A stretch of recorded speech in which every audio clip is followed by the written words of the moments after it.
there it is. Okay. I see trees of green, red roses too.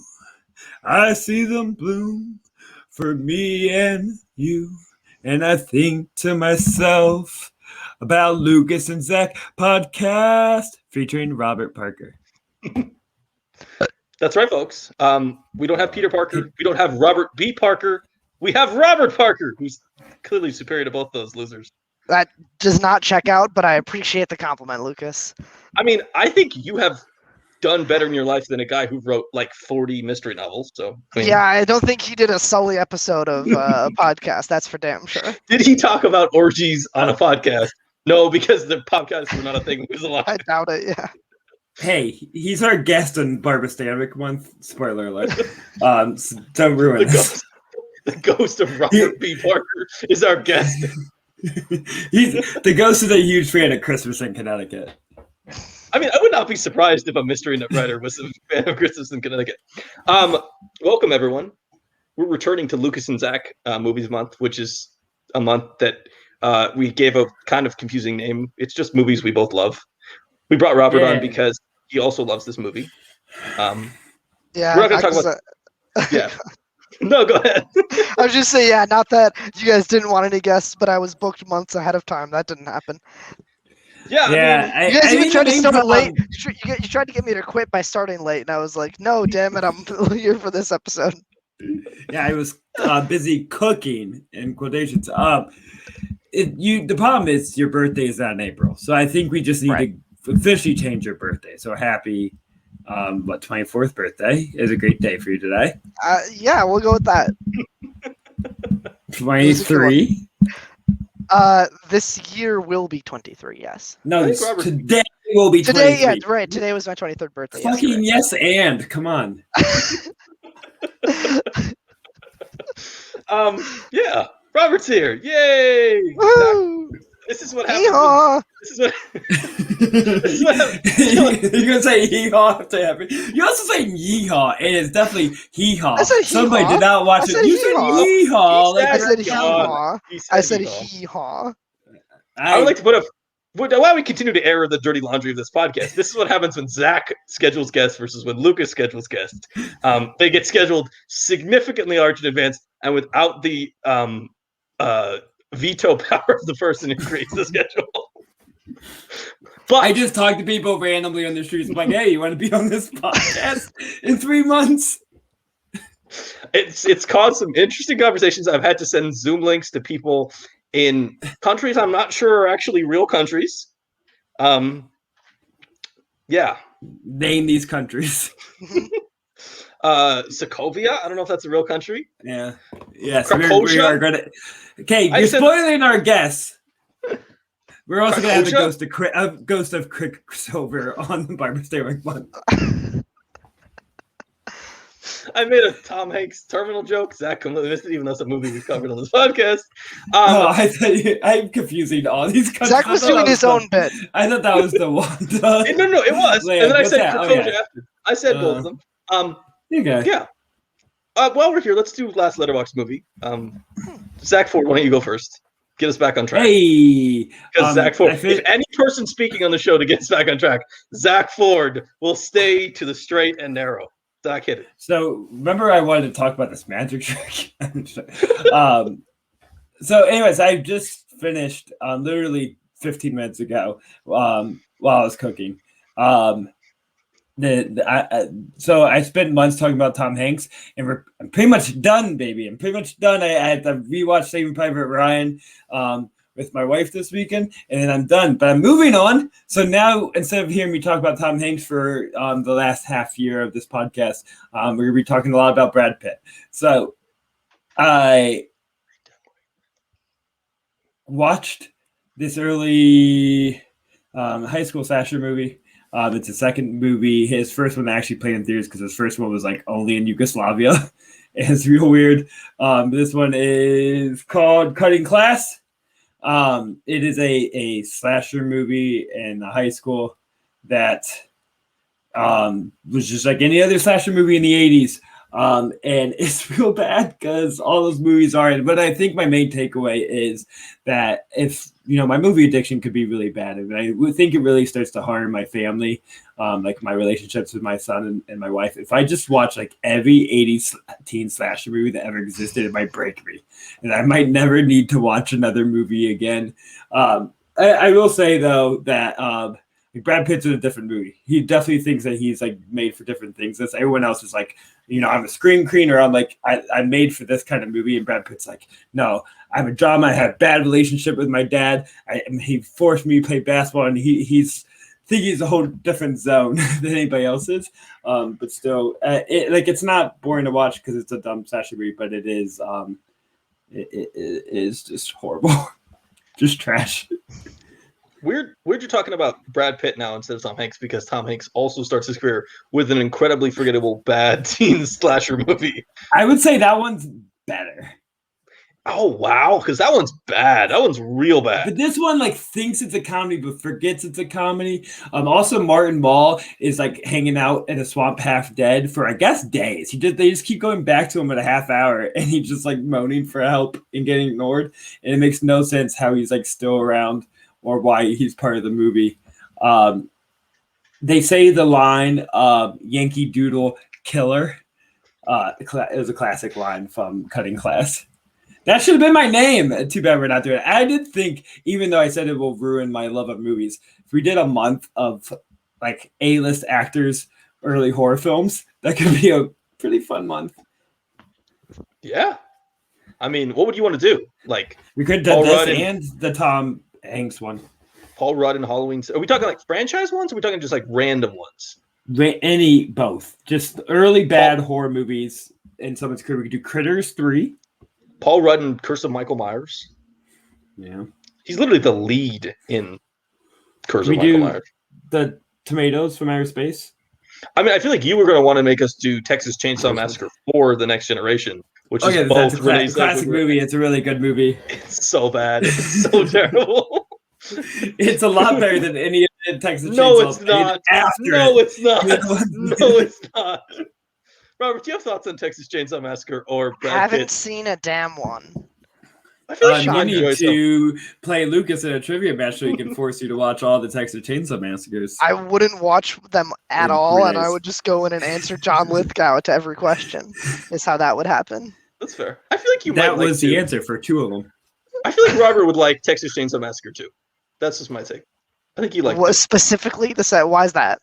Because the second one is goofier. It's much more of a dark comedy, and it becomes sort of ridiculous and hilarious.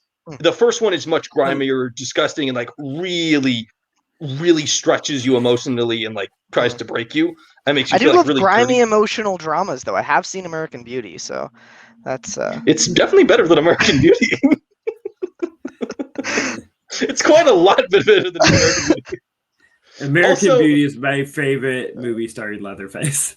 Could Kevin Spacey have played Leatherface? Is the real question of our age. Oh, what have I done? I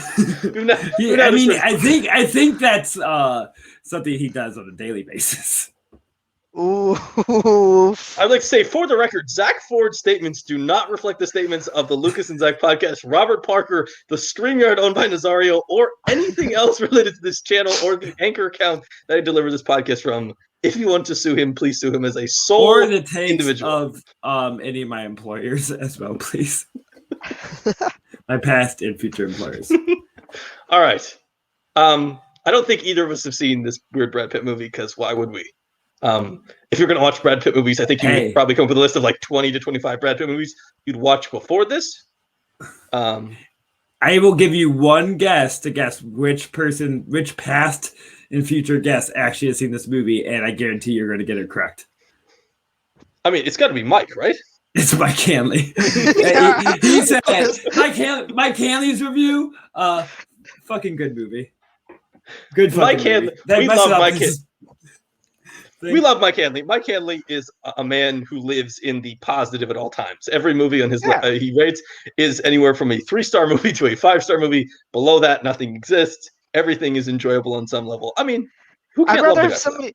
I'd rather have somebody do that than do I'd rather have somebody do that than 70% of the movies they watch be under 2.5 stars.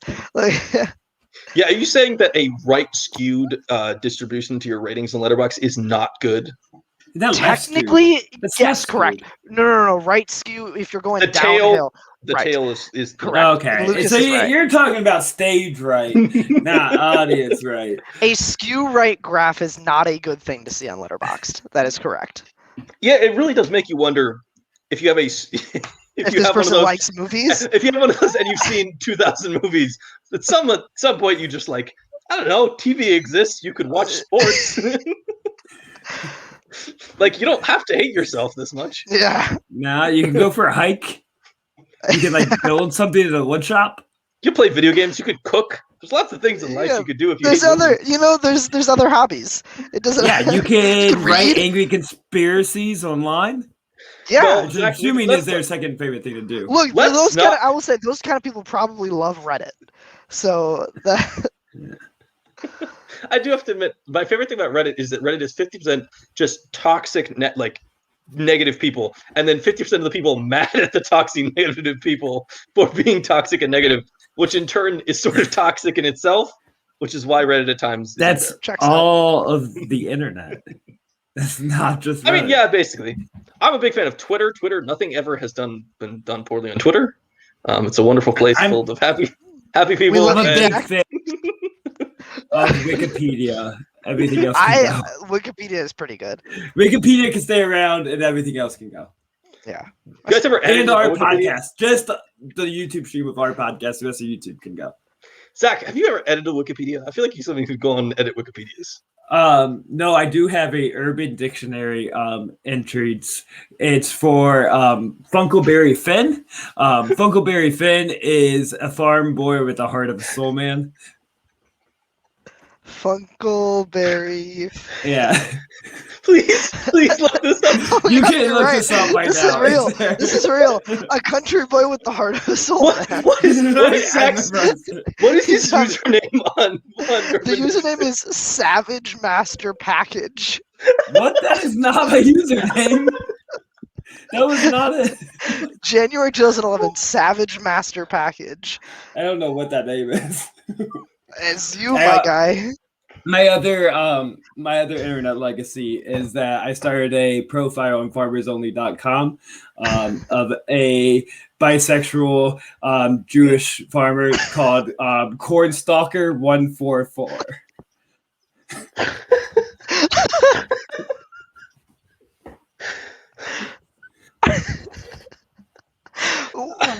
Why to all of those? I don't think I think this podcast is canceled. I can't. Oh, guys, It's a Wonderful Life is a fucking great movie, and I can't wait to actually talk about it. I just want to say that I expressed that I think I passed my prime in college. Those were my prime moments. It's been downhill from here. Maybe I need to go back to Urban Dictionary. Robert, what's your last? The last film that I logged on Letterboxd was Godzilla, 2014's Godzilla, the first film in the legendary MonsterVerse. It's all right. It's good. I liked it. Aaron Taylor Johnson is okay. Elizabeth Olsen is great. The opening scene is really good. And Godzilla, he's no monkey, but he's good. Yeah, I'll be honest. I'm very much Team Kong in this, so I kind of Yeah, resent same. the inclusion of Godzilla on the show. Fuck him. Yeah, I mean, I feel like the big problem with Kong is he needs Caesar in his corner, and Kobo would be a good cut man. So, like, Now we're fucking talking. Oh god, Maurice is like the card person, like who runs in between each round. Absolutely. Let's go down this rabbit hole, please. Let's Maurice fucking go. Is the ring card girl? Yeah, like this. Yeah. What is the? Oh god, what's the silver dude's name? The silver dude, the colonel? You talking about Harrelson? No, the hairless one. Rocket? Rocket, right? Rocket, I think would be a really good trainer. No, Rocket's the undercard. Undercard is that's a like good point. Rocket versus maybe Koba. No, Rocket and like Ash. No, or something what's a lame ass? Like the undercard is Bad like lame. Ape. Bad Ape versus Rocket is the undercard.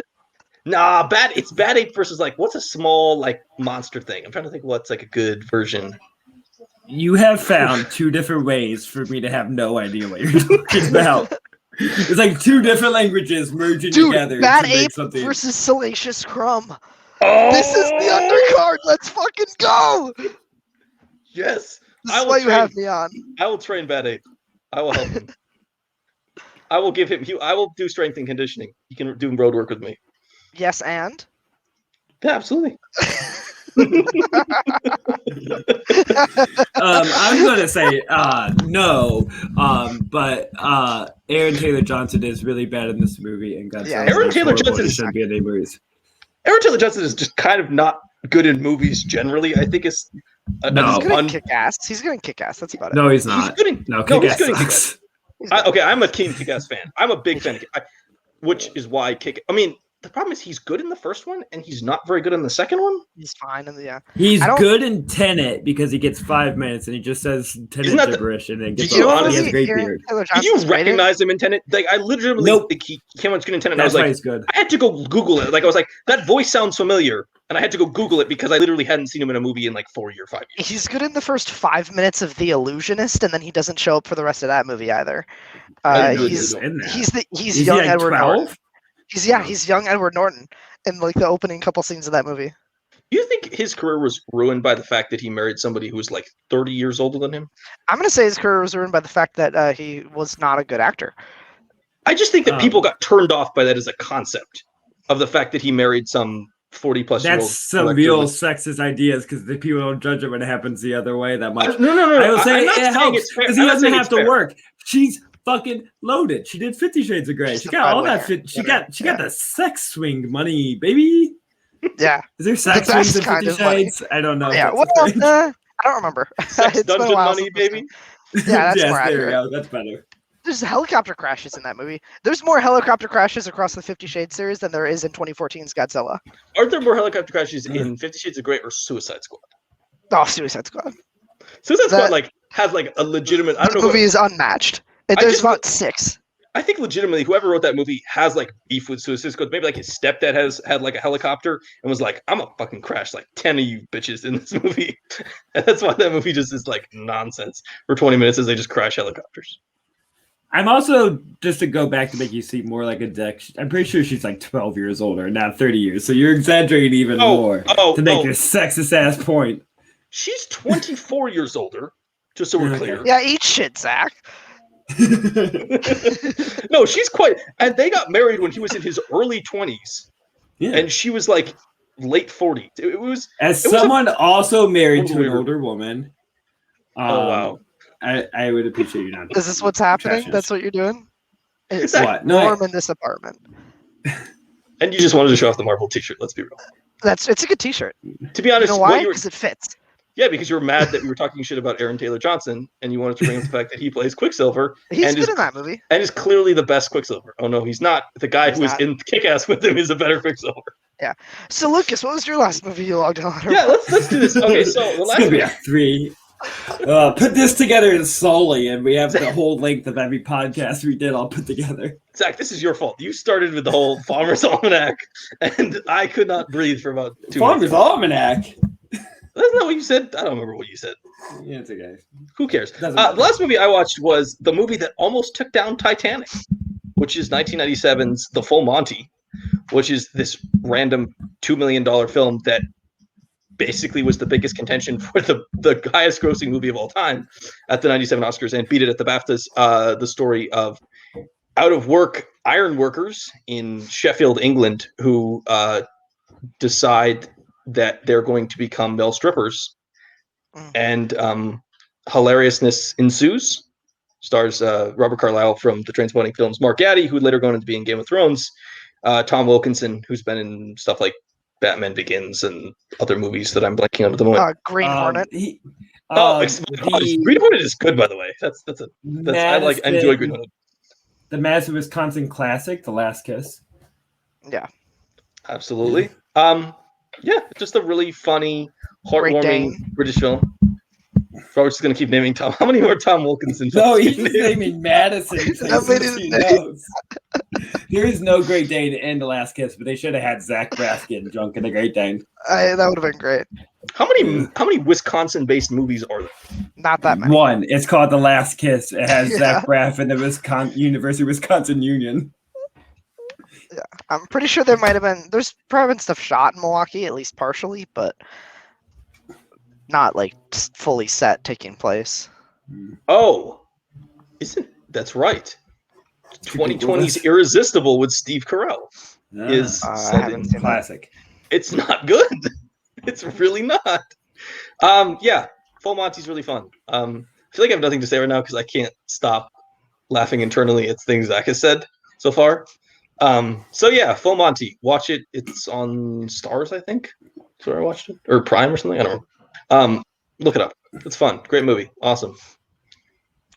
I should Have you guys need to watch it seen because this? I love I haven't poor Irish and British shit. That's like my jam. You would enjoy this. This is definitely a Zack movie. I would have to. I know. Is it how close is it to the Commitments, or just like cool poor Irish British shit? How happy did it make you feel in relation to the Commitments? It's probably less uplifting than the Commitments, and they're definitely less successful and kind of more losers, but still enjoyable in some respects. I don't need to see myself on screen, so I will not watch the film Monty. And with that said, let's continue on to the main event of the evening, which is not Godzilla vs. Kong. It is It's a Wonderful Life, which is the classic 1946 film. Zach Ford, do you have a plot summary for us? I haven't seen this movie. Hopefully you know what it is. It starts off in outer space. There's stars talking to each other, and they call another star, which is Angel. So this solves for us all the biggest mystery, which is God is actually just a star. And they bring an angel star and say, hey, you need to go take care of this guy. And then they flash back years ago to tell the story of George Bailey to see why he needs to be saved by the star angel. And you see him, save his brother. You see him do great things his whole life while also kind of repressing his own dreams as a sacrifice for taking care of other people, which then that repression builds to like a full moment of depression, coming with a really a catastrophic event of him about to be arrested for it's probably some kind of like fraud, really, but it's like losing $8,000 on accident. Yeah, $8,000 of money was lost by the uncle because he was running the bank, and so he's going to be arrested. He kind of has like everything he's been repressing comes to a break to where he wants to end his life, and the angel magically transforms his life so he can see what it would be like without him, and you see the value that one's life can have on everyone else around, that maybe you don't see the benefit in your own reality and every day that you're living, but the effect, the butterfly effect, I must say, that you can have on others can be greater than you're able to realize. And so he comes back to reality. He hugs his family. He hugs Zuzu, the great name, Zuzu. They sing Auld Lang Syne. All the town gives money to save him and save his bank because they're giving back because he's given so much to them, and he learns that it's a wonderful life. Yeah, I would say top. Yeah, that was pretty good. That was pretty fucking good. Not a disaster. I'm trying to cut down. I'll be honest. Some of our best I'm going to start timing stuff. We're going to do this in under a minute. Or when you get like really focused on a side feature of the movie and go like explaining the subplot. Yeah, I didn't hear Viola Bick once. You could have had a whole 3 minutes about her. Should I just done 30? Like, should I done 3 minutes just on the guy that likes watching smooching happen? He's just like, kiss her already. What are you doing? I mean, that is one of the joys of this film. Is not only do you have a bunch of really great lead performances, but like every small character, maybe a couple exceptions, really, really works. I don't know how you guys feel this. I think this movie is basically perfect. I don't have any large problems with it. I have a couple small nitpicks that I think that are sort of a product of it being made in the 1940s and then watching it now. There's a couple things that like you look back, you're like, you didn't have to do that and that, but like it does not detract from the movie in the way some stuff from that same era does. Probably because the rest of the film is so strong to begin with. Robert, what's your like? How do you feel about this movie as like as a whole package? Not talking about the individual components, but like where does it rank for you? How do you feel about this movie in terms of all-time movies, classic movies, Christmas movies, etc.? Well, it's by far my favorite Christmas movie. It like, I mean, there's a lot of like, classic like great American films that I haven't seen. But for my money, of the stuff that I've seen, it may be the greatest American film ever made. Of what I've seen, of course, I'm no film historian or anything, but like it's spectacular start to finish. Again, there are a few very, very small things that are product of the time, and there's a lot of other things from the time that are a lot worse than a lot of other movies. So even that being said, I think it's forgivable. I think just as a package, right, just an amazing movie. The message and the themes, like it just resonate so strongly. It's a movie that I was first introduced to probably by my mom. My mom's a big Christmas movie person. She probably showed it to me when I was young. I know that we had a tradition where every Christmas Eve we would like open our presents and then sit around and watch It's a Wonderful Life. And I still watch it every Christmas Eve. I watch it at least once or twice a year. Threw it on today. I got to see it in theaters for the first time this last Christmas season, and it was spectacular. I still am brought to tears every time I watch it. It is a very, very important movie in my life. It's interesting. I have the same tradition for Christmas Eve. I Yeah. watch this every Christmas Eve as well.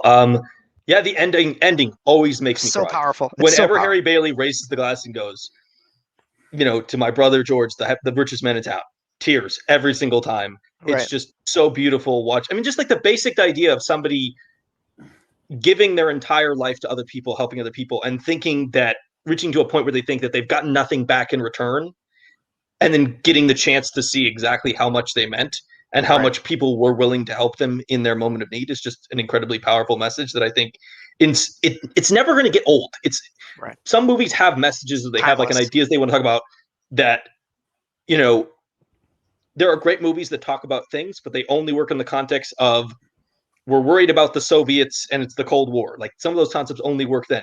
This is one of these concepts that I think will never get old because the idea of helping people and people helping you is just kind of universal, and it's just gonna live forever. And but not. No, sorry, I'll go. Go. Not for nothing. I called it an American movie, but it's also. I think it's important to note it was made by almost completely non-American people. I mean, Frank Capra is not American, and I think he bringing an immigrant story to this screen, I think he brings a very, very interesting perspective that's felt throughout the entire movie. Sorry, Zach, I didn't interrupt you. No, good point. Though Frank Capra also so badly wanted to be like a true American, he wanted to like not be seen as the immigrant. So that's why his movies have such the American spirit that is exhibited with Jimmy Stewart. That's why they had such a good partnership, is because Jimmy Stewart can play that all-American, lovable, noble guy. And Frank Capra thought that was the ideal version of a man. I do want to discuss because I think that theme, one, has been so overdone, but can also just come off really cheesy when not done right. And I want to analyze, why does this come off so effective? What does the movie do well that makes this somewhat overly earnest and it's possibly cheesy idea of just be kind to each other? Something so obvious that seems like we should just know. Why does it work so deeply and seem like it's doing something more complex than it is? So I think part of it is my answer, but I want to hear you. Let me. I'll try to see if I can come to something together. I think part of it is that it spends so much time building to the point. It does a really good. It doesn't.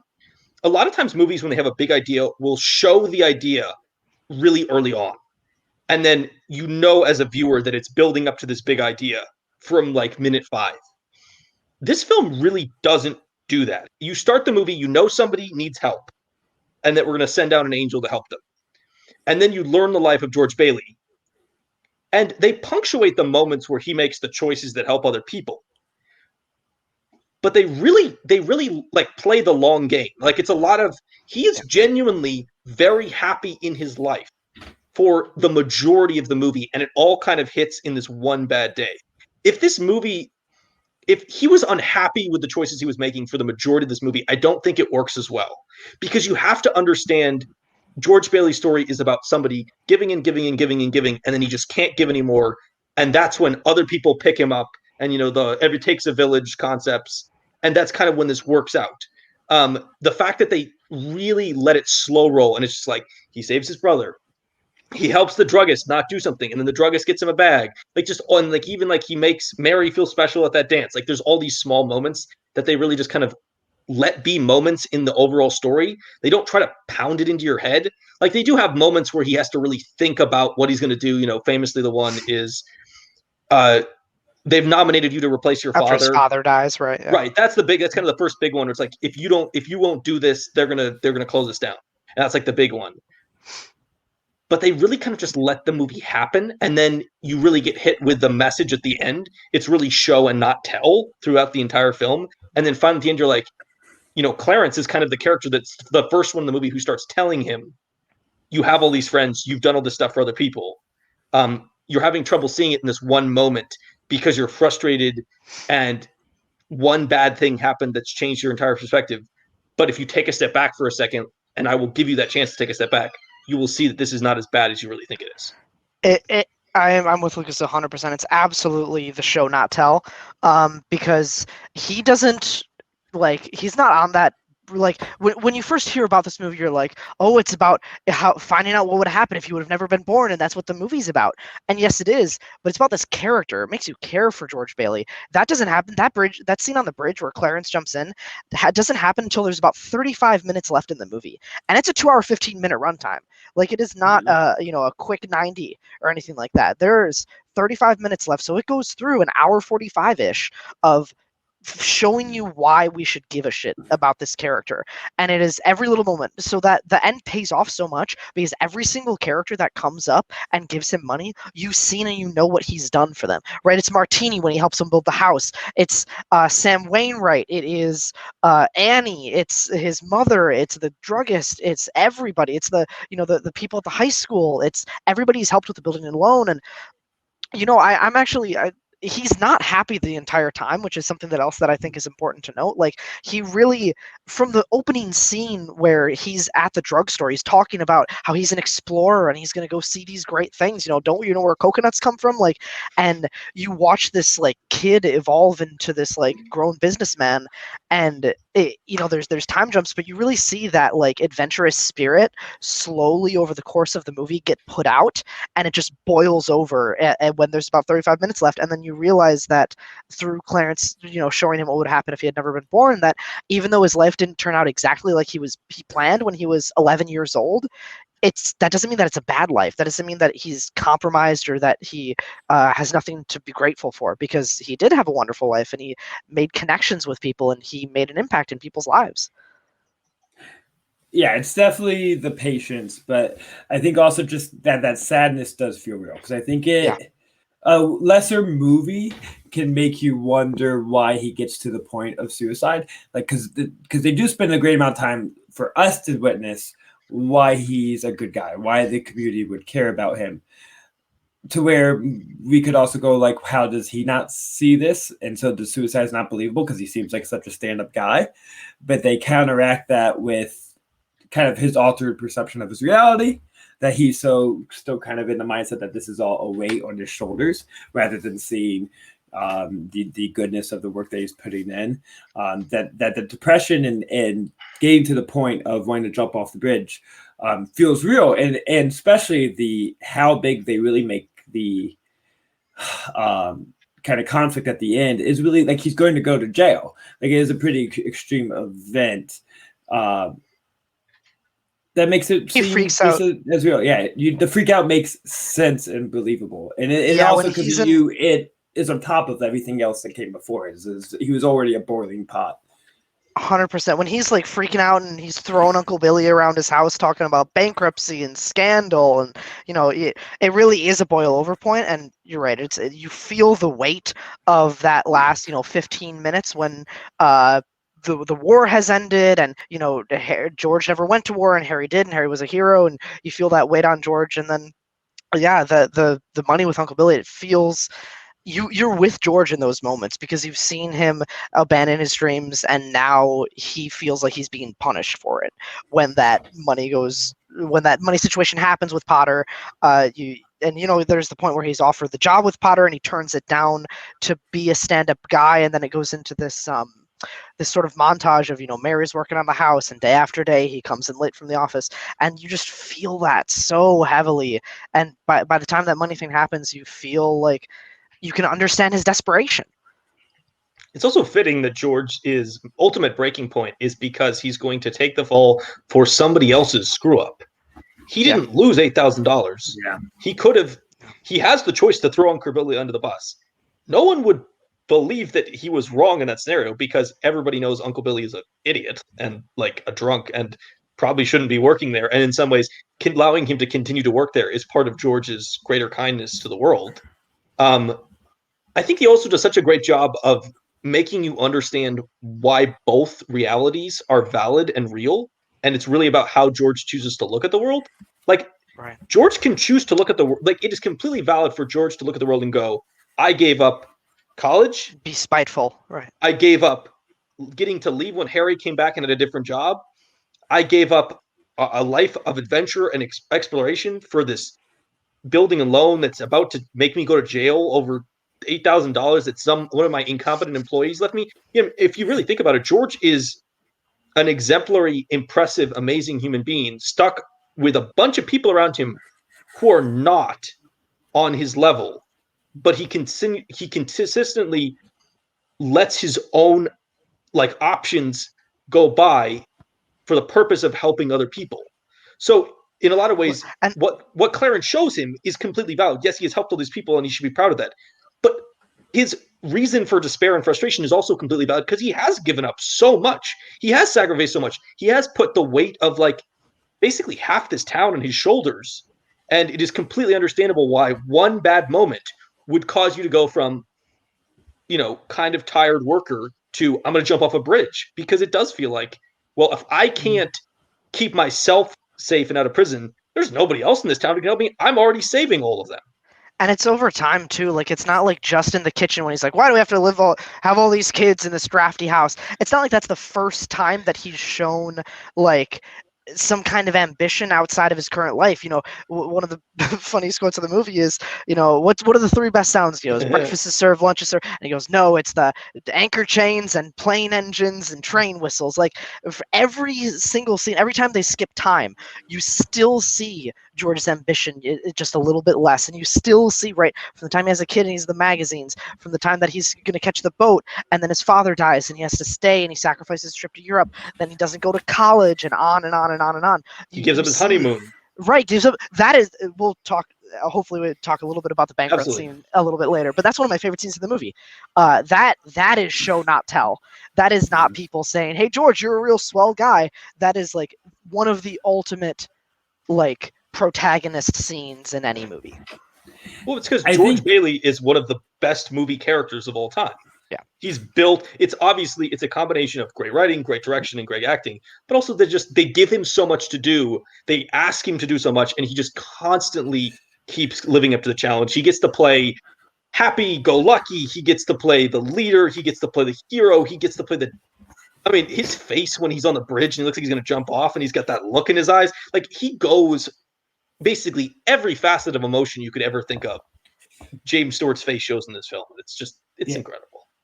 The need for adventure and travel and experience is also why that works, because if it's just like a hobby and just like an interest that he's just never got to do, it's less powerful. But it's really, I think, why he has such an urge for this is because he's had that weight of responsibility on his shoulders, from a young child, that really was just an escape. It was the only way for him to get the responsibility was to get out of Bedford Falls and not be the one that everyone has to depend on all the time.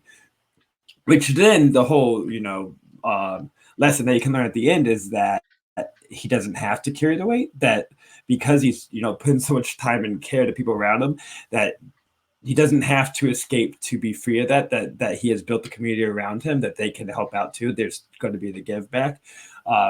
So I think just adding a little bit of thematic depth to that need for escape, rather than just being something he says for us to feel concerned for, makes it even more powerful. Yeah, absolutely. And I think it's worth saying too. We were talking about Jim Stewart and just his performance in general. This is the first movie he made after World War II. He fought in the Air Force in World War II, and he came back to acting for this movie. And the whole time period really hangs over this movie. They talk about the Depression. Clearly, it's the 20s when Harry's graduating from high school, and obviously, like there's the whole montage with the war, and especially in those last couple scenes, you can really feel that. I'm not an actor, so I'm not going to pretend that I know like how James Stewart was channeling his performance, but you can kind of feel that he like saw some shit in the war and has been carrying some of that weight with him and some of that depression with him, and you can tell that he's pulling it from a very real place, and that desperation is just. I mean, some of the best acting. The scene in the bar when he's praying is just heart wrenching. I mean, he's on the bridge saying, "I want to live again." The same kind of heart wrenching, but in a different way. It's not just his performance that is like an incredible one in this movie. Everybody does an incredible job, but him especially. He just is incredible on every single level. Like one of the best acting performances of all time, in my opinion. And to talk about his military service for a second, James Stewart was a major general in the military. Like he got, because he not only served in World War II, he served in Vietnam. He served, I had to look this up. He served in the Army during the Second World War, and then he went and joined the Air Force, and I believe like flew combat missions. He was a pilot in World War II. Yeah. Yeah, he flew. He must have been Army Air Corps, and then he did Air Force for Vietnam. Yeah, so this is like, and this is something you see in his performances at times, is that he has a real sense of the patriotism and the understanding of the same patriotism that Capra thinks is like the real. And in some ways, it's the unblemished patriotism of standing up for your fellow people and defending the weak from the rich and the powerful, and stopping. It's very idealized this America, right? Right. It's this pure sense of patriotism that we like to think of when we think of like the Minutemen fighting the British. And obviously that has become more warped over time. And I think in some ways this movie you can't make today because the idea of patriotism is completely different. Can't and make it's been so overtaken. At least It's been so overtaken by like jingoistic and more violent tendencies that don't allow for this idea that the military at the end of the day should be something to truly protect and like save people rather than something that could be used to inflict power and control over whatever enemy we want to vanquish. Like even when this movie talks about World War II, it's all about like, Harry Bailey's a hero. What can we do for each other, right? You're doing Harry the UFO stuff. You're doing, Harry Bailey's a hero because he shot down planes, not because he killed Japanese soldiers, but because he shot down planes that were about to hit transport vehicles, and thus he saved all the lives on those things. And George saved him when he's a kid. That's why George being there in the first place is really important, because without George, Harry doesn't live, and without Harry, those people in those transports die. Yeah, there's a number of connections you can make to this being a post-war movie. I think in a lot of ways this can be about post-war anxiety, almost like Capra telling the people who were unable to go to war, like George Bailey was in the movie, that you had value. Whether you were able to go on this adventure, go to war and fight for the country, do that, more explicit great thing. There's more subtle great things that you could have done at home, like George Bailey did, or over your life. That people's heroic efforts abroad, still you might have some role to play within that. You just aren't realizing it. You could have saved your own brother's life as a kid that then became a war hero. Or so just telling people to not feel less value in their lives because they weren't able to, be on that front of the head effort out in front. Everyone, no matter what role you play, has value. So I think this was, Frank Capra, who also was very involved in the war, who did serve as well and helped make a lot of educational films about the war. I think wanted to just send a message to everybody that make it seem like it was a team effort. It was the whole country together, whether you were there or not. Well, they also play the war as like it's the great equal. It's the great combiner. Mr. Potter is the villain of the piece, but when war comes, everyone pitches in, and he's doing draft stuff, and it's not necessarily seen as the most, altruistic, wonderful behavior, but there's a clear idea that we're not going to fight over petty stuff in this town while we're at war because America has to be united and fighting together. Yeah. And then after the war's over, we can go back to the Bailey Building and Loan versus Mr. Potter and all this stuff. There's a real effort to be like, this stuff matters, but it's also different and doesn't matter on the same level as a world war and making sure that we keep everyone safe. The narration is really important too. All the discussion of the angel Joseph and talking about what we cried and wept on, we prayed and wept on VEA Day, we prayed and wept on VJ Day, all that stuff, and even the discussions with him and Clarence before Clarence comes. Oh, he didn't go to college, did he? Oh, he chose to stay here. Right. You feel like you're Clarence being the story, having the story told to you, right? Again, but it's not telling. You're in Clarence's eyes, oh, that's the same kid who got his ear slapped back by the druggist. He's got a good face. You see that smile, that look of adventure, right? So you're seeing George's story unfold in time with Clarence, so that by the time George is ready to jump off the bridge, you're in Clarence's shoes. You're like, look at how great your life is, though. I understand but look at all the amazing stuff that we've seen you do in the last hour and a half. So they very much put you in Clarence's shoes with that narration, with God and Joseph telling the story to you, which I actually quite like. It's a great framing device, and it really helps the movie function, because it takes a lot of the the transition scenes out of the film. In some ways, that makes it better. We don't have to see George. Right, the time jumps are okay. Just makes it easier. We don't have to see George choose to stay at the Bailey boarding alone. You don't have to see him choose to stay to help his dad's affair and let his brothers go. We don't have to see all that stuff.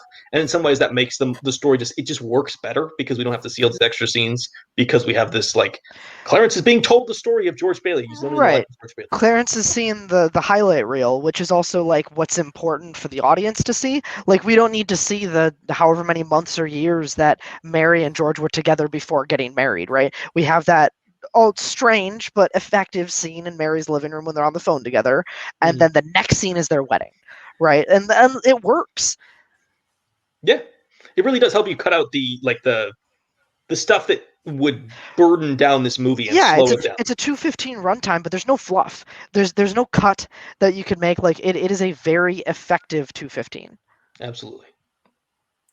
Yeah. Zach, Zach, do you want to talk about all the things that make you uncomfortable? All the nitpicks? Let's talk about. Actually, let's do that. You can do that if you like. I will say two big ones, two smaller ones. Well, that's not really big. There's two big ones for me. I wish Annie was not the stereotypical 1940s funny black person trope, kind of goofy character. In some ways, you don't really need that. Yeah, that's Honestly, honestly, the thing is in some ways a little frustrating about this more than this one is she could be the servant. She's clearly a valued member of the household. There's just a couple of things, if she just talked normally like a person, if there wasn't the intent to make her talk in a way that does not sound like a normal human conversing with each other. It's very goofy at times. It's definitely her role in the story for me. I'm with Zach. It's the servant. It's Harry slapping her ass in the kitchen. No. That's another one. That's another one. You cut that scene out. But there's a lot there. That scene is incredible. That scene between not the slapping ass, but the discussion between George and his father at that dinner table is one of the best scenes in the movie. Oh, absolutely. And I think if she was a less exaggerated character, you could totally have that character be in that scene and just be like, I'd sit down if I thought there's something worth saying. And it's finally time you should say, her lines at times are not bad. There's just a couple of moments. It's not even the character as a whole I have a big problem with. It's a couple instances where they use the character, like the end scene where she's like, oh, this is my money. I'm going to get a husband. It's like, what are you talking about? That line is so really funny. That line is so really funny. And I think that she works in the end because that's where she gets to, have some action in the story and be helpful and give to that. She's not seen as a servant in that. She's seen as another friend of George Bailey that's able to give back and give money. Right. By the time the wedding hits, I think she's great. The wedding mom exchange jokes at the wedding. That the mom goes, "Oh, we're too old, Maze," and she goes, "Speak for yourself." Yeah, that's a great scene. It's the one like weird It's hairy the ass one slapping. scene in the house that's a little rough, and it's of the time, and that doesn't make it okay. It's rough. The Honestly, other big one, if you cut the ass slap, is it like significantly yeah, less much bad? better. It's much better. Because I don't think it's good. It's still not good because she's still a servant of the house. But if you cut out the sexual assault, it's a little bit better. Yeah. because like they don't necessarily treat her like the way they speak to her. They George talks to her like a person, which is actually kind of a little bit revolutionary for 1940s films to have an African American character on screen who, not great there in a servant role, but they're not treated like it's not a joke. Like the existence of the character is not a joke.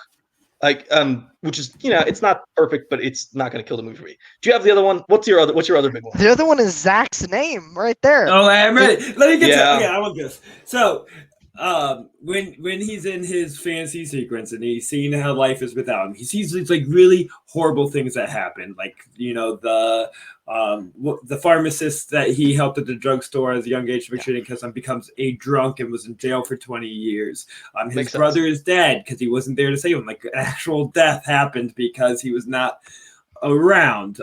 Violet is in a bad way, like Uncle Billy is a in the hooker. asylum. She's a hooker. Yeah, Violet is a hooker. His mother is like tormented and estranged, and his uncle has been committed to an insane asylum. Like, and all this is like he's just like, oh, this is pretty shitty. Maybe I should have been here for this. But the kicker, the one that really breaks him, the worst possible thing that could have happened without him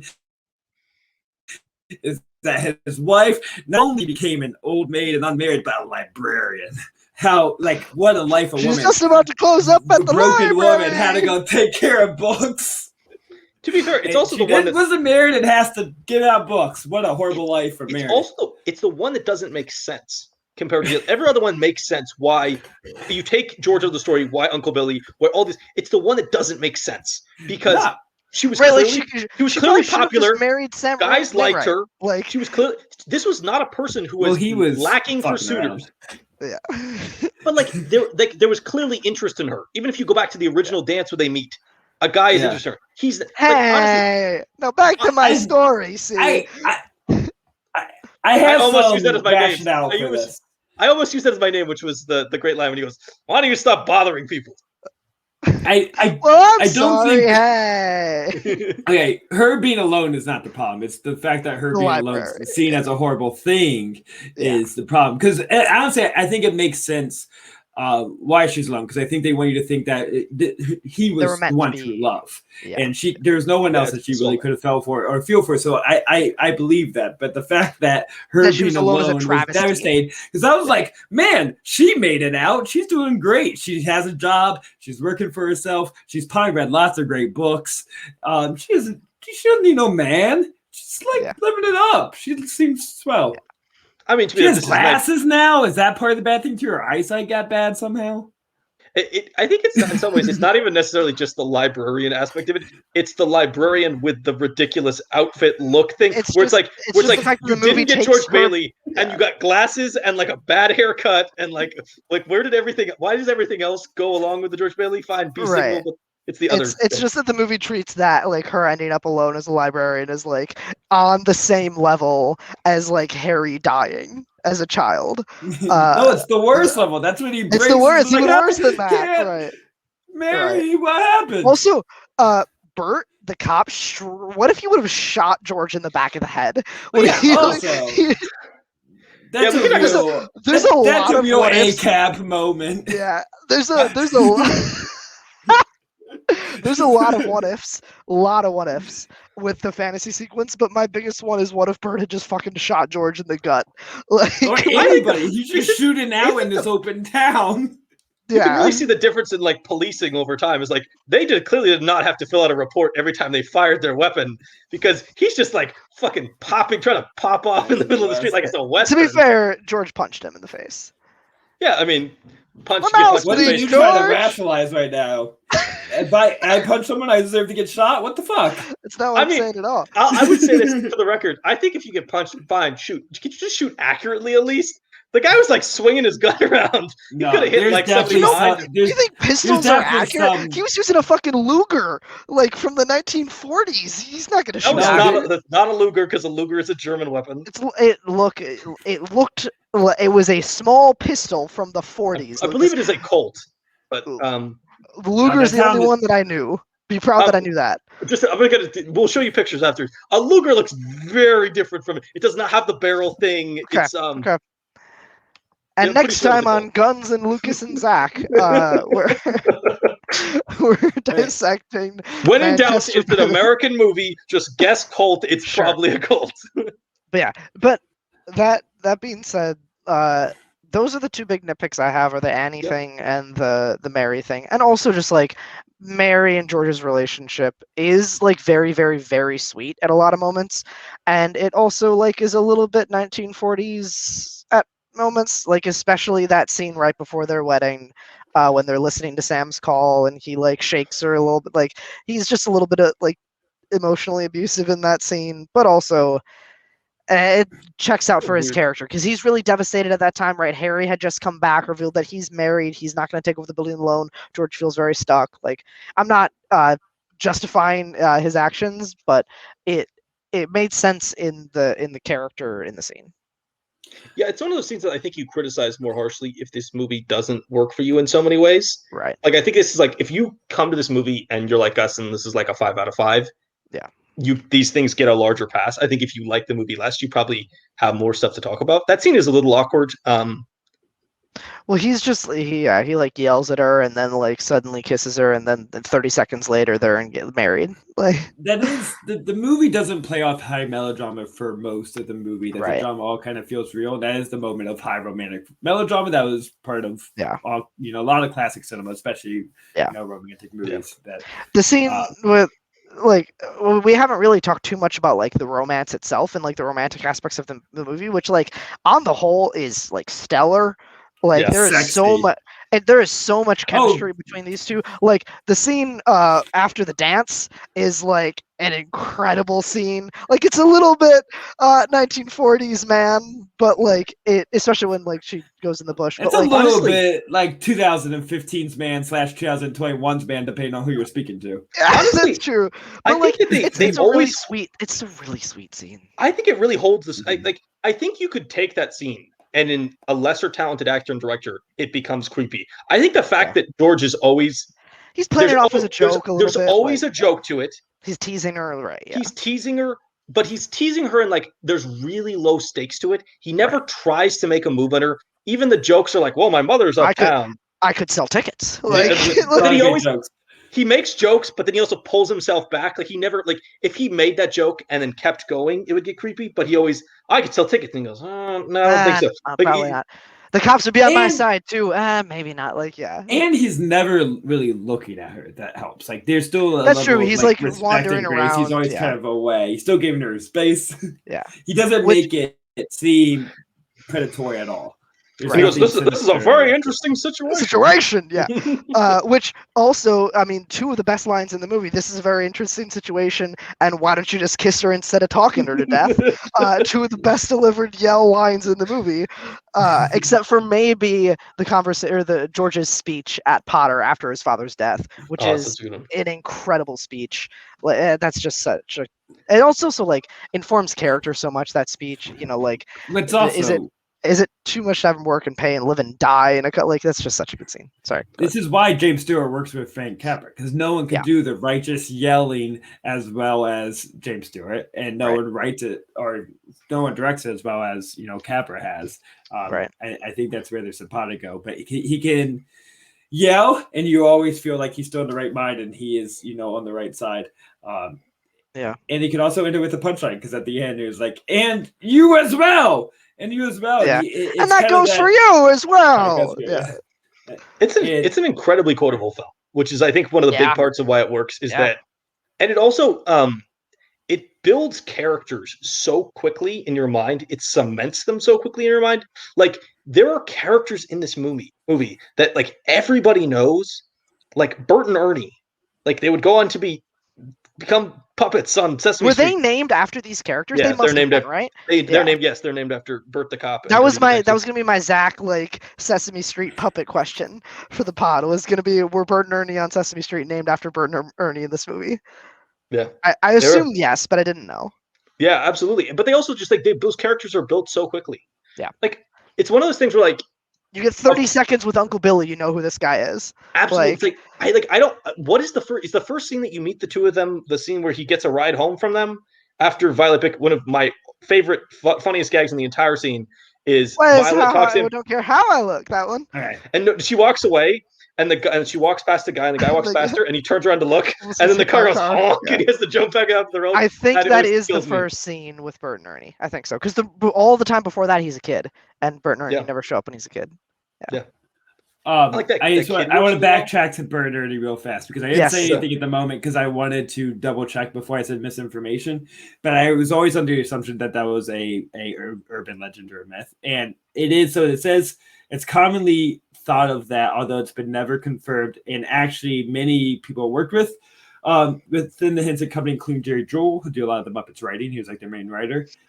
He said that. He wasn't present at the naming of Bert and Ernie, but he has always been positive that is incorrect. That everyone who works with him just says it's just a coincidence. Oh, okay. That's fair. Yeah, I'm ignoring I was that. just curious. That's my canon. Your head canon? That's my head canon. Yeah. But Jim Henson has always said it's a coincidence. The kids even work really well in this movie. And kid actors, transitions from kid actors to adult actors is always really hard in movies because so often of the time, you either get a really good kid actor and a mediocre to bad adult, or you have the opposite. It's very hard to get two people that embody the same character, and you can see the transition. When they jump from Kid George, Kid George, Kid George is really good. He's really good. To the adult. You get it. You're like, of course this is James Stewart. It's exactly the same character. When he yells at Potter in his dad's office, oh, so good. And it's the same to both times. Yeah, you only get one scene with Kid Mary and Kid Violet when they're in the drugstore, but you can just tell those are the same kids. If you were I'm from a really small town, I know those people and I know who they end up, and they end up being those exact characters. You can. It's just so well. Kid Sam Wainwright, like you said, way. Right. Kid Harry Bailey, right? 100%. All progress, and because it's all these really smart little ticks, the hee-haw thing means that you can put literally any aged actor in the role of Sam Wainwright, and if he comes up to George and goes hee-haw, we're gonna go, that's Sam Wainwright. That's such a brilliant writing and director decision to be like, what's a single thing we could do that'll get him to jump up there? And even Harry, just the constant the positioning of him as he's George, the kid brother, but a little bit behind. It's George a little bit behind. George a little bit behind Harry. And then you also then get to play with that because when he comes back from college and he's got the wife and he's got the potential research career in plastics, you flip it for a second because you can see how uncomfortable it is because you've never seen Harry have more prospects than George. Right. It's George, when he shakes her hand, you can see the Gears movies oh, I'm fucked. What? You're married? Jesus, don't you tell us anything? And then she mentions the job and he just stops dead in his tracks. Just 2 minutes earlier, he was talking to Uncle Billy about traveling.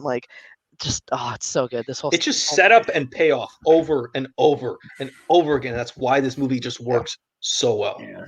Is Uncle Billy the true villain of this movie? Because if he was competent and not a drunk, he would have been able to take care of the business. Okay, I don't think he was not drunk when he left the money with Potter. He was not drunk. He was just. He has one drunk scene, and then we just associate. But that drunk scene is really funny when he's like, I should spit in Potter's face. I think I will. Where's my hat? And then George takes it off. He's a space cadet, and if he was just like me.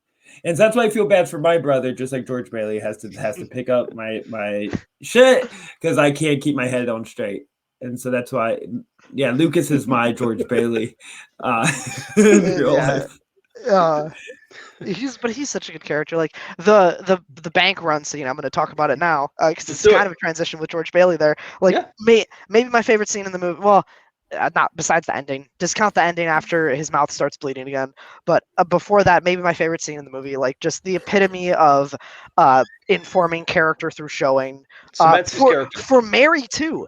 For Oh, Mary yeah. too, right? Like obviously people like know the scene, but like there's a rob the can I- bank what was and one thing? everybody. Quick Yeah, sidebar. One of the reasons this really works is because Mary never gets mad at George Right. about all the stuff that George does, and that's why it works. Because if that relationship she's was the Mary, real hero of the movie. the fact yeah, that she's 100%. not a nagging, like the fact that she is a like as much of a person as him in terms of helping other people, and the fact that they don't play her as like the nagging wife is like, thank God. Right, It makes it she's the so one much handing better. out the wine and the salt and the bread Absolutely. at the house at the She martini buys in. house. 100%. And Donna Reed is Is amazing in it because I incredible. think she has the So good. composure and all this, especially during the breakdown where she's like witnessing this, which is hard to watch while still trying to like Why must you take care of torture her the motherly children? roles and still comfort them and help with the spelling of frankincense. Why she's Yeah. also trying to get her husband to calm down. I also was convinced that she spelled frankincense wrong and had to look it up, and then she was right. Was she right? Of course she's right. Yeah, I thought it's Ian, not Ian. Okay. Well, you're an idiot with an Yeah. I. And but yeah, the bank run base. Yeah, like all the people come up because they have money in the building and loan, and they want it back because the bank is closing. And Potter calls trying to like move in on the territory, and George is like, "Hey, like your money is in this person's house, and in this person's house, and this person's house." And she just goes, "How much do you need?" And 2 seconds earlier, they're talking about traveling again, and they're going to use this money to go on their honeymoon, and it's $2,000, however much money it is, and they're. Yeah, and she says, "How much do you need?" And George, without thinking a second, because that's how giving they both are. That's how selfless they both are. She volunteers the money. He grabs it instantly, starts handing it out. Right, there's the mama dollar, papa dollar, and then a few hours later, she invites him home to this like broken down old house that she threw the rock at. She has that amazing line, "This is what I wished for." Like the chemistry in that scene is off the charts. It's incredible. And they didn't go on a honeymoon and they didn't travel, but they made a life for themselves, and like how much more can you wish for? Like it's just that scene is so good, and she's so good in that scene. And Bert and Ernie singing out the window and like helping her get the house while it's like raining inside. It's just that transition from the bank run, the stress of the bank run, and how stressful it is, and you're with George, and you're like, they're gonna close the building alone, like your heart gets pumping a little bit, and then the next scene, it's just bliss. Like that, the change in tone and instant is just expert in this movie. There's so many good details too, because they have these overarching stories, but they still have time for the jokes of like Mrs. Bailey is on the line, and he goes, "I don't want to talk to my mother," and he goes, "Oh, Mrs. Bailey." Oh, Mrs. Bailey. Oh, that's my wife. Yeah. And then like even they've got the chickens roasting using I don't remember what the term is because I haven't seen these in a while. The things that the pieces of wood that they put in the middle of thread, and it's on like a record player, and that's what's turning the chickens over. Right, yeah. So many details of that, and the fact that even like Bert the cop is outside trying to find like ad posters. Well, he's taking down the ad poster because he's like, they're on their honeymoon. Why do they need to see liver pills? Like it's romance. Like, so good. There's so many good scenes, and then you kind of transition into the Mr. Martini scene, which I want to talk about something, which is that age in this movie is very interesting. Mr. Martini has like 7 children. A couple, yeah. Looks like he's about 70. His wife looks like she's about 25. He's actually only 32. He just lived a real rough life. He looks real old. There's also the scene later in the film where the real estate guy is talking to Potter, and he's like, "This bright young man will want George Bailey for job." I was going to ask you George Bailey for job. Dude, you look like you're 50. There's just some funny stuff with age. Yeah. There's some stuff with age in this movie that I think is funny, but also like doesn't. Well, also like the guy who was I forget his name, but like the guy who was at the high school dance at Harry's high school dance in 1928, now 20 years later, post-war, 15, 20 years later, looks the exact same walking into the living room. Like you're telling me that man who this old dude. Oh yeah, Mr. Partridge. Yeah, that's his name. The guy who jumps in the swimming pool, right? He like walks in and gives Zuzu the watch or whatever. But yeah, there's a weird stuff with age, but also you can't complain too. Like they didn't have like practical makeup effects. No, so they have de-aged like Robert De Niro. Honestly, in some ways, it's like the fact that they play it a little bit fanciful with the angels and stuff allows them the like the license to just be like, yeah, time's passed, but we don't have to show that much aging outside of like George is the Yeah. important character to see age more than anything. Speaking of the angel thing, I want to talk about this real quick. The score in this movie is done by a guy called Dmitri Tiomkin, who's like one of the best like classic golden age of composers. I like took a whole class where he'd had like film composers, and he was like a whole half the semester. He did like a bunch of westerns. He did High Noon. He did a couple Hitchcock movies. But like if you watch this movie really paying attention to the score and the music beats, like it is So just good. the perfect explanation of like how score inform like makes you feel. So like, you know, you think of the scene where he goes, oh, but George, they'll vote with Potter otherwise, and there's just like a really great like minor key like string, and there's the audio and the music when he's like, God, I'm not a praying man, and right before Mr. Welch like punches him out, and like the music of the angel music is so good, and the music when he's driving his car and he hits it into the tree and he's walking out of the bridge is like so somber, like just an incredible score in this movie. Yeah, even like the twinkling, the like the Christmassy angel music that Right, comes back after he right. comes back out of the river. Um, I love the scene when the first scene with Clarence when they're in the On their like the inside warming up, yeah, and there's that random dude who keeps trying to spit chewing tobacco into a bucket, except yeah. Clarence keeps saying things that prevent him from, which are just great little small beats of just like, You should see the oh, new book Tom Sawyer's, or the Mark fucking Twain. Mark Twain is writing, yeah. Or my wife gave it to me. I I was died in it. buried. Yeah. There's so many good lines in there, and it's just, it's really, but it's also like it's real. The movie is just it. That's what makes it like. It's so hard to define this from a genre perspective because it has comedy, it has drama.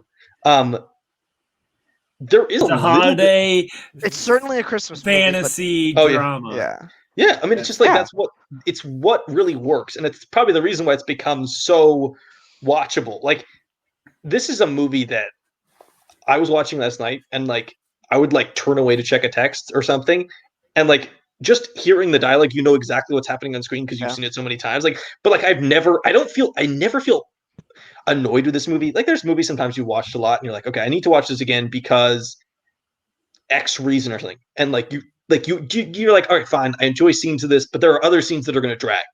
There's not a dragging scene in This this doesn't have entire a scene movie. I want to skip. Like Not this a is single scene. like last night when I was watching this for this, like I know this movie so well, I can quote it like crazy. I don't have to watch every scene. I could skip stuff if I thought there were boring stuff in this movie, but like I'm not skipping anything of this 2 hour plus long movie. I'm gonna watch every second of it because it's Because there's awesome. so much, and there's so much payoff. There's so many little moments that pay off, like you were Yes. saying before. Everything Like matters. the scene where he goes on the phone with Mrs. Welch, the scene where like the Zuzu's pedals, that's like a famous like thing in pop culture, but like that's one shot. There is one shot of the pedals falling, and he like picks them up and slips them in his pocket, and like he freaks out when he takes them, and there's just so much payoff when he, like his mouth is bleeding because he gets punched by Mr. Welch, My and then mouth bleeding's burnt. my mouth's bleeding, Bert. Merry Christmas! Like and every single person who comes in at the end, which we've talked about the ending, but I feel like we could do a whole hour Oh yeah. on like the thematic of the ending and like the all that kind of stuff. But like every single character, you recognize their face. You're like, oh, that's where that person's from. That's where he helped this person. Like Yeah. there is non-stop payoff in this movie. There's not a single there's not a single thing that is set up that is not paid off. Everyone who comes up to the table to give him money either has a line to say which calls back to something previous in the movie, or an action that relates to something previously in the movie. Yeah, or you just recognize them, like Martini's there, or like there's like the guys that got the money at Mary, the bank run. Mary's brother is there, like, and you see him he's in 2 shots of this movie. He's at the Marty, dance and he's on the bridge, but And- like, well, he's that- also one of the kids. He's one of the kids that's hanging out with George in the first scene. yeah, I'm sorry, yeah, you're right. But yeah, you're right. Everyone calls back. And also, like, thematically, the ending calls back too. Like, they say, like, the best line in the movie is to my big brother George, the richest man in town. Like, that's the best line in the movie, in my opinion. And it's like, it's not just because he has gobs of money on his table. It's also like, it's kind of sentimental, but like he's also rich because of the people that he's helped and how many friends he has around him, and like that, not for nothing, like that means something. Like he's there's a double meaning there, that he's also rich, like just because of the life he's lived. and coming from his brother. Coming from because Harry, right? I think George starts to see that Harry gets to live the life that he never got to live, that he really is Yeah. the true hero. He's the war hero. He's got the, Congressional Medal of Honor.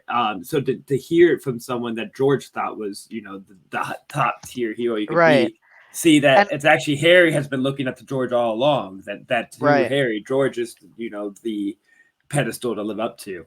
So Right, to kind of see from the other perspective was. Absolutely, you're right. Coming from Harry means a lot for him, and like also, Uncle Billy says how they got all this money. All they needed to say, Mary did it. All she just said, George was in trouble. George needs help, and that's all anybody needed to hear. And every single person came to call. Sam Wainwright from London, sends $25,000. Like just the community rising around him just by hearing George is in trouble. Like that's when the tears start to flow for me. I was watching today and I cried. I watching that scene on the big screen a couple months ago was insane for me. When Uncle Billy bursts in and he's like, everybody move, clear this table off. Like it's just like, oh man, this is just such a fucking good movie. Clarence's book. Oh, that quote, I'll read the quote right now. Remember, no man is a failure who has friends. Thanks for the wins, love Clarence. And then Zuzu, he's holding Zuzu, and the bell rings. Yeah. And she goes, Daddy, remember teacher said every time a bell Attaboy, rings, and the attaboy Clarence. Such a Nobody great. can give that wink like Jimmy Stewart. Attaboy Clarence. It's such a Jimmy Stewart line. It's just so good. Yeah, the no man is who is a failure who has friends. I actually have that line printed on a bottle in my kitchen. I'll show you after. But yeah, it's just that ending is so powerful. Mm-hmm. I want to acknowledge that when Sam writes his telegram, they still write hee-haw. Hee-haw and Merry Christmas. Someone needs to tell him, like, we get the fucking point. You don't have to say hee-haw all the time. It's getting a little old, Sam. Yeah, You're we know it's you, writing, dumbass. It was your yearbook quote. It's going to say it on your gravestone. It's been 30 fucking years. You need to drop it, my guy. Like, but it's also like perfect because that's such a human trait to have that one random friend who thinks they have their one catchphrase. They think it's brilliant. Yeah, it's a human trait of a jackass. But Sam is a jackass. He's totally jackass. He's a lovable jackass. The entire movie. He's a lovable. Ever since the beginning, he's the loud kid that you're like, I don't really know why you're here, but you're like really loud. Hey, why didn't you pay me at the start? I could have made you rich, and you're a dumbass for not doing it. Like, he's a little bit of a dick, but like also like you kind of like. I mean, he's also fucking around. He's like, because the scene where he's calling on to Mary on the phone and trying to court her, they also like he's not worth it because there's like a woman rubbing his shoulders. There's a bunch of lace. Yeah. Sam fucks a lot. Wait, should we do your storming the Capitol bit? Is it Sam Wainwright? I don't think he's. Is that a bit you guys do anymore? Did I just stop the show? Do we need to edit this out? No, we do it sometimes. It has came back. It's Nick. It's Nick the bartender. No, it's like if anyone storms the Capitol, it's like one of like Potter's like goons. Goons.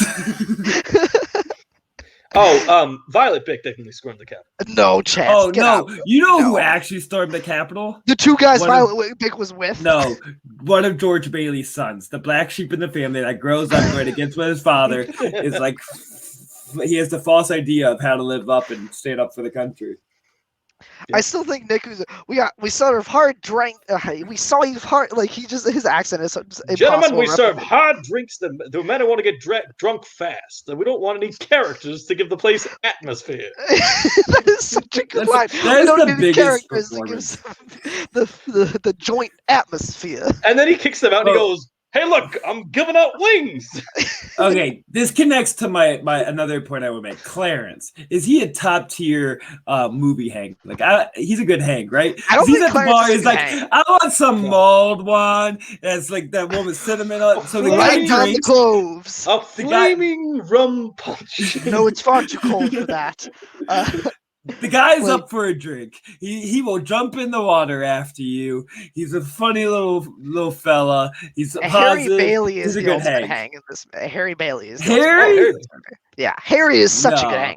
I think Sam is a good hang so too. much air fighting stories. I don't need to hear That's about fair. dog fights. And football stories. Yeah, that's true. football He's a little bit of a. He's a little bit of a. I can't. I'd rather hear his stories about God. Clarence is going to tell me what's like to hang out with God. Honestly, is Uncle Billy a good hang? It's that time of the episode where we know we ran too long because my computer's going to die. Oh shit, we should Do it. wrap. I actually need to charge mine too. We should wrap soon. Wow, you guys are fools and don't have I'm close to plugging available. mine in now. All All right. right, got it. I'll keep talking. I think Uncle Billy is theoretically not a terrible hang as long as you make sure you only hang out with him at his house so that when he gets completely drunk and can't walk anymore. That's actually fair. I would hang out with his squirrel and shit. That's actually a good call. That's pretty cool, honestly. A squirrel and a crow? It's pretty dope. That's a good call. Annie is a great hang too. You know Annie's a good hang. Honestly, I feel like I don't know. It's hard to say. Be careful with your next few words. Is Violet Bix a good hang? I feel like no. Violet Bick is a good hang. You're not gonna go take your shoes off and go to the grass, but like if you're going clubbing, Violet Bick is a good hang. See, here's the thing. I think Violet Bix is like, I think she's a good person who's like cares way too much about like her image and like what she projects to the world to the point where I feel like she might be one of those people that's like really easily offended over like nonsense things, and like you could end up in like a fight with her. She just seems like a little bit of a loose cannon, if we're being honest.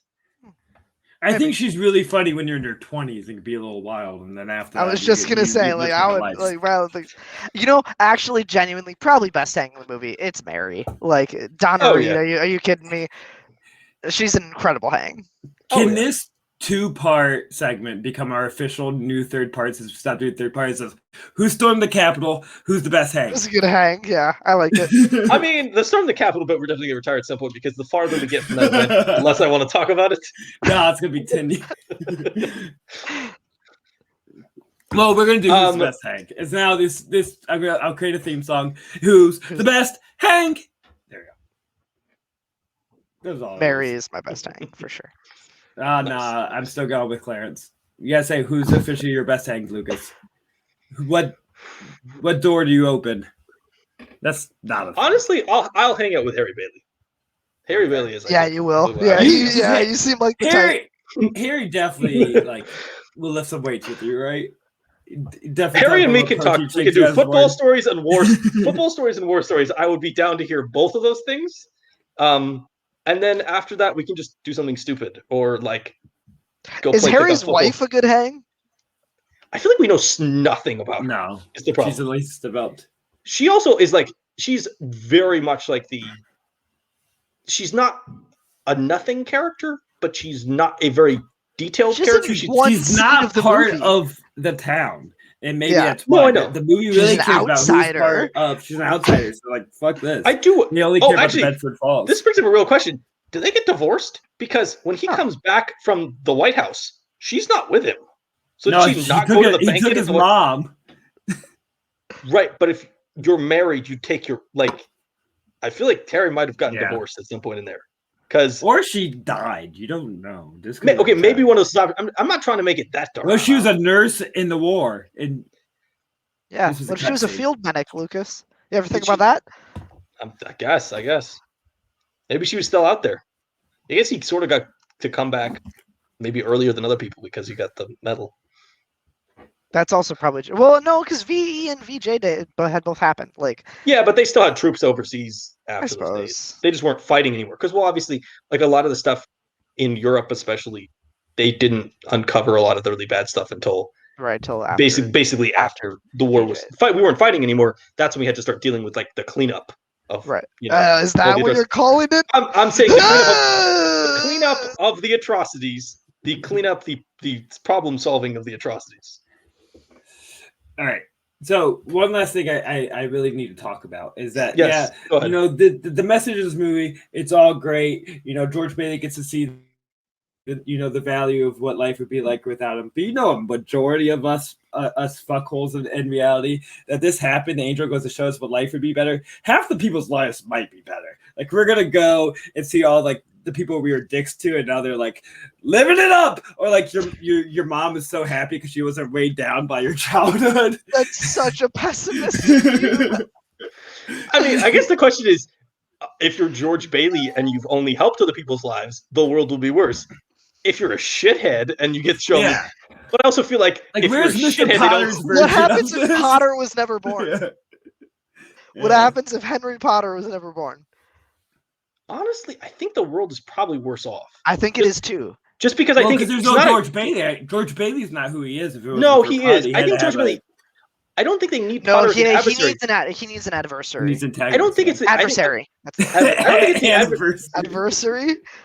I think it's the British way of saying it. He needs an adversary. I think it's to fight. But I also think you need Potter in the town because Potter provides economic opportunities that don't exist without him. First off, it's pronounced economic. Continue. I just can guarantee you. Robert is now shadow banned. Just being a shithead. You can't shadow ban someone to their face. It's not how shadow ban works. Zach, you're the person who literally announces on episodes that we've shadow banned people and then says their names. So, I don't. That's your term. I say the once and never again guest Polyama. You also use shadow ban before. I just know I can guarantee you that if I never existed, if I'm showing this, like Sarah's fucking living it up. I bet you my wife's life, she's probably like saving forests in Ecuador and accomplishing all her dreams. So I say there's a dark side of this. How has a parody of this movie never been made? Because I'm giving you the concept. It's a horrible life. How has that not been made? Well, we talked about this way back in our first episode ever, which is that Big is sort of a play on this, except Big sort of commits the sin of Tom Hanks's adult life is much better than his child life. Why on earth would he ever want to go back to being a 12-year-old kid? It's sort of the opposite of what works in this movie. Is I like Big, but that movie, I do think if you critique it, it struggles with the fact like if I'm Tom Hanks, I'd stay as an adult. Yeah, life was way better. Big on this pod. I don't want to sully this pod. I don't want to sully this podcast with talking about Big. Why is he going to go to a kid where he has to lust over everybody again when he's getting some loving as an adult? I was like, Zach is about to say something really inappropriate. Zach goes, loving. Loving. I took a deep breath. The 1960s. Thought about my choices. Getting some loving. How much loving do you think Uncle Billy got? I don't think he was out there. He got nothing. That's why he owns a raven. I think smell was a real problem. You didn't think that squirrel was like a good opener? I think the squirrel may smell. Hey, babe, I have a squirrel back in my place. I mean, great moment of. I have to admit that has a great moment of rage with Stewart, which I love the fact that given you silly, stupid old man. Yeah. Such a good bankruptcy and scandal and prison. Absolutely. Yeah. I think my favorite line is when George at the end of the film runs up to Mr. Potter, bangs on him, and he goes, "Merry Christmas to you," and Mr. Potter goes, "Happy New Year to you in jail." So my all-time favorite. Is it wonderful? I'm going to prison. Yeah, that was. Oh, it's so good. Do you have any final thoughts on this movie? I don't think we should continue talking about this, but I would love to continue talking about this movie for like another hour because there's so much you can dig into thematically and just great quotes and great performances. It's just like the perfect movie. You don't have to watch it at Christmas time. It's just a great lesson in gratefulness and how to live your life with a positive perspective, which I think everybody needs a little encouragement of every once in a while. I didn't get a chance at all to talk about the magical piece of art. Really, the most important part of this movie is that Auld Lang Syne's in it. Auld Lang Syne is better than the movie. It's better than any movie. It is the most important piece of art ever created. I'm just saying I really love Auld Lang Syne. Like, unironically, outside of Christmas and New Year's, I think it's a really lovely song, and it puts tears in my eyes, and it moves me. And I think people around me think it's weird how much I'm like into Auld Lang Syne it is, but I think also just the melancholy of the lyrics says like the things may not be perfect, but we're always going to move forward into the next year and all acquaintance be forgot, all troubles from the past, we can move on and it's a new day. And I've always found that really moving, and I think it's so powerful to be placed at the end of this movie. Through George Bailey just had this horrible moment, but having that song sang is like all that tragic stuff that happened and the fear and the anxiety that he's faced. We're going to leave that in the past. We're going to move forward. You have this community. It's here for you. And it's a lovely new day. And I think the song being sung all together with everyone, chiming in is 99% of why I start to cry, and 1% is the story itself. It's just super effective, and it's one of my favorite uses of a song in movies of all time. It also really helps that they actually just let a bunch of actors on a set sing the song at the end of the film, because it sounds, you can hear moments, you can hear the people singing it, and it's not always perfect. And in some ways, that's what makes it a lot better than just putting a rendition of the song.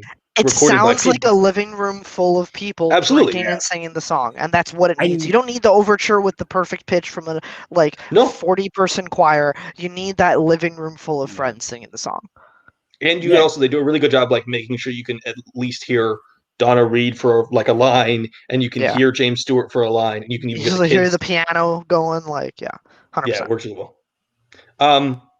Yeah, I think on rewatch, this really solidified itself as like definitely a top 100 movie of all time, if not like a top 10. Like, Yeah, this is a top 5 for me.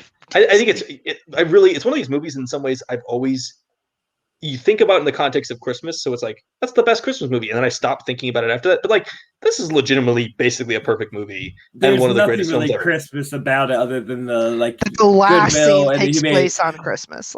Yeah, and just the like tonally or thematically, the idea of like The idea of the goodwill movie is very Christmas. but it doesn't family have to and be friends. Christmas. It's bigger than that, and it's above Yeah. that. Yeah, I honestly would like to. Now you've talked about this, I do really want to see this in theaters because I think that Oh, it's gorgeous. It's so beautiful. incredible. Also, I will say, Incredible. which is an interesting question. On Prime right now, if you go watch it, you can watch the colorized version or the I original black and white. started that today. I've never seen it I before. I watched have it it on in Blu-ray. color. I started it on color. I watched the opening scene. I turned it off and restarted it in black and white. So at I Christmas watched it when I in was watching color with my because I was when I like, was fuck watching it. when I was watching with my family, they wanted to watch it in color, and I really hate it the entire time because I think it makes it's goofy looking. It's one of those like classic 1940s colorized versions where like everything's a little off. Yeah, The it wasn't colors shot don't in look color. Like the color was all done post. Yeah, well, it was just it's bad. they've also done better versions. Like there are versions of Yeah. that are done pretty well, but then there's also versions like It's a Wonderful Life where it's like, yeah, just watch it in black and white. It's so much better in black and white. It works better. George Bailey's face in black and white is way better than if you add color into those scenes. Like, it shouldn't be seen. Donna Reed looks so much better in black and white just because that's the way the movie was shot. Like, yeah, they look like people. But they look no, like on the big screen, like the night where they're talking about like lassoing the moon, like the moonlight is just like dancing off their skin. It's beautiful. It's gorgeous. See it in theaters if you can at some point. It's so this good. This is another unofficial recurring segment of the show, which is Zack has too many undiagnosed concussions, and I'm really worried about my own memory loss, which is like, I think I've seen it in theaters within the past 10 years, but I will look this up after the show because I do keep a database that tells me everywhere I've seen things. But like, I can't remember. I'm pretty sure I saw it in theaters. How do I now know this? I don't know. I do want to acknowledge part of or evidence on how it has held up through the generations. I think it's a real gateway drug to classic movies. You know, kids especially are so resistant to watching something in black and white, watching something old. But this movie, because I think it's easy to understand while still being complex in its emotions and moving for all ages, is very effective to get people to open up to the idea of a classic film. Because I have played this in my 7th grade classes because we used to do a Christmas Carol unit and read the Christmas Carol, and I would do a compare and contrast because there is some similarities. So I would play this movie and they would do a compare and contrast project with it, and like, they are so resistant at first, but they buy into it really quickly. I would say specifically between the dance scene and the the bush scene, like they are like dying laughing during the bush scene. Like, it really works for kids of today in a way that was really surprising for me. So I think that's the magic of this movie, is that can work for generation after generation, no matter what kind of art media they're used to receiving. Did they laugh really hard during the bank run because they knew what that was? No. Like what is that? What is physical money? Yeah, do they know what a loan is? Did they like? Yeah, when Potter was going like M14 during the drafting, they're like, oh, 1A, I remember those days. Yeah, it's a wonderful movie that we should all watch. And I This think has the been a message. wonderful podcast. It has been a wonderful podcast. Thank you, Robert, for coming on and joining us for this Legit, wonderful. thank you guys for having me on to talk about this, because this is like, I wanted to talk about this movie with people for years who share the same love of it that I do. Yeah, it's one of these things that like we could legitimately do. I think we should probably do a commentary next Christmas and just watch this movie. Let's That do would be it. so much fun. Yeah. That Now would we're be so fucking much. talking.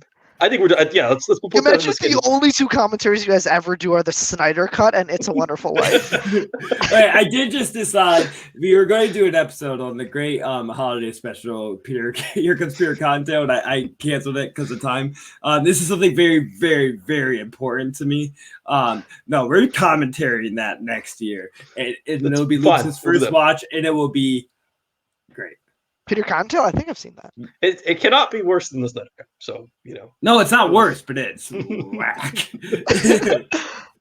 Well, I mean, as long as it's not 4 hours, I will be happy. Thank you to LD, 40 plus people that somehow watched our Snyder Cut commentary. I'm sorry to all of you who are like hardcore DCU fans and wanted to come see two guys who know nothing talk about this universe. The part 2 has like 20 more views than part 1, and I have no understanding of what this is. My only guess can be that we have final thoughts at the end of it, and it's like the wrap up. That's the only guess I can have. With that being said, this has been a wonderful podcast. Thank you, Robert. We will have you back. Yeah. Probably before we do the It's a Wonderful Life. Zach, shut up. Next week we'll return with a movie that is emotional as well, but in a slightly different way. We're doing Manchester by the Sea next week. Very different emotions, but we will speak in depth about them then, and we hope you will join us. Thank you, Zach. Thank you, Robert. I am Luke. We will see you next week. I'm not Zach, prepared. Okay. Yeah, there we go. Okay. Should old acquaintance be forgot and never brought to mind? Should old acquaintance be forgot? And Lucas and Zack podcast for Lucas and Zack podcast, my dear. For Lucas and Zack podcast. We'll take a cup of kindness yet for Lucas and Zack podcast.